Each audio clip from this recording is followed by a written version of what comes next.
I've done dates with Herbie Green for 33 years, and Herbie Green's played with everybody. And when he comes to the session with a camera in his trombone case to take a picture of that session, I know something special is going on, because these guys go to sleep on everybody. I mean, because they're that good. And when I saw Herbie's camera, it almost made me cry, because, you know, I knew it was as special as everybody else felt it was. And that's very rare that happens, you know, regardless of what happens, to get that many people to come with that much experience and background, to come ready to give up everything that they've trained themselves for their whole life for, to put it on the line for this night, because it was important to put it on the line this night.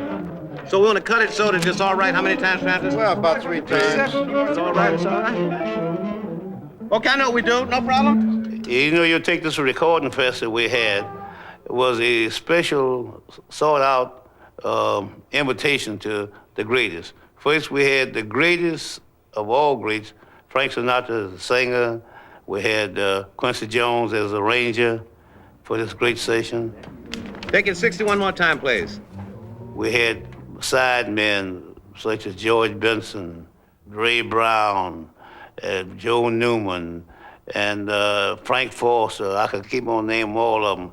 From the Lionel Hamptons through Jerome Richardson, and here's the Young Brecker Brothers, and crossover of a lot of musicians from rock and roll and jazz. I learned 23 years ago when working with Frank and Count Basie that it's a good idea to really have your homework done and have everything well planned, because he's a perfectionist. And if we come in 3 hours early and get all the balances done, get all the notes straightened out and everything else.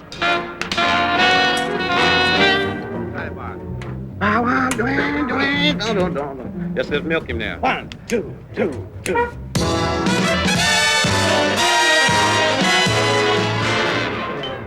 At 181, I don't think you should catch all those accents, man. I think you ought to just chop wood in there. George, you got the 4-bar solo, and then you guys basically, you and bass carrying the accompaniment behind the vocal there, George. Well, what was going on in the room before Frank arrived was the kind of tension you'd expect at Yankee Stadium before you go out in a World Series.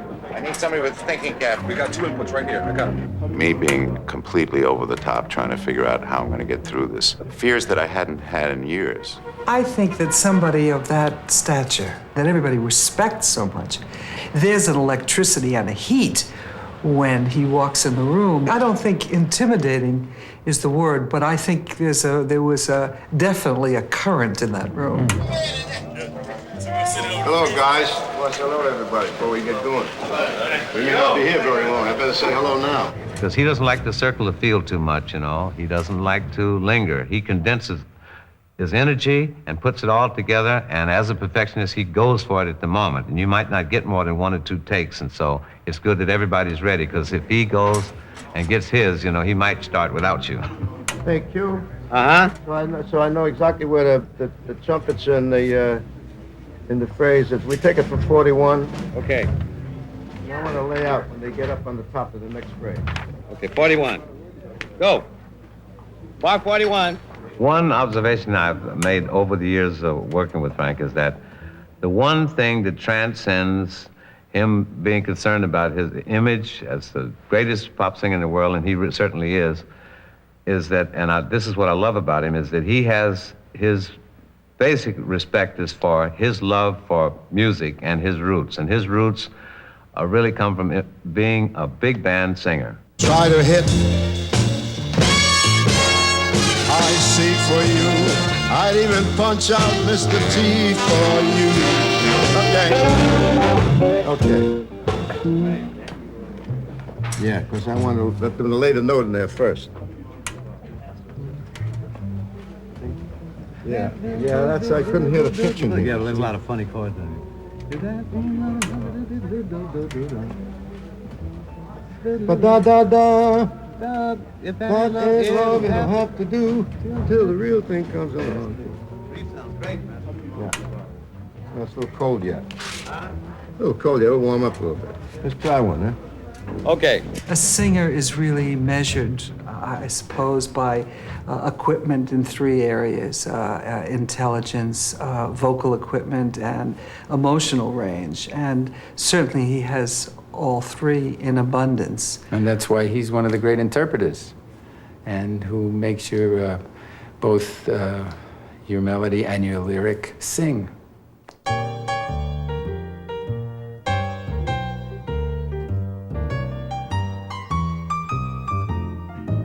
Don't you know I'd work for you, I'd slave for you, be a beggar or a knave for you.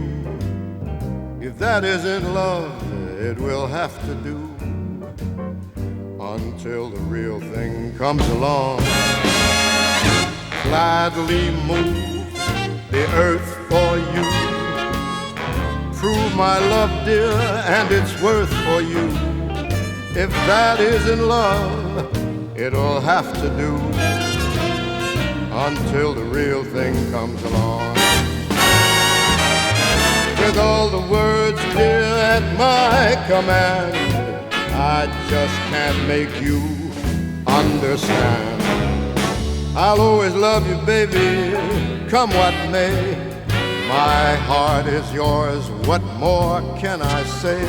I would cry for you, even sigh for you, tear those stars down from the sky for you. If that isn't love, it'll have to do until the real thing comes along. Walk on burning coals for you, I would drive the Chrysler, leave the Rolls for you. If that ain't love, it'll have to do until the real thing comes along. I would try to hit high C for you, I'd even punch out Mr. T for you. If that ain't love, it'll have to do until the real thing comes along. There's not a thing that you can ask of me. Go on, demand any task of me. You want the moon for a lavalier, all you got to do is nibble on my ear. I would rob, steal, beg, borrow, and lie for you, lay my little body down and die for you. If that ain't love, if that isn't love, if that ain't love, it'll have to do till the real thing comes along.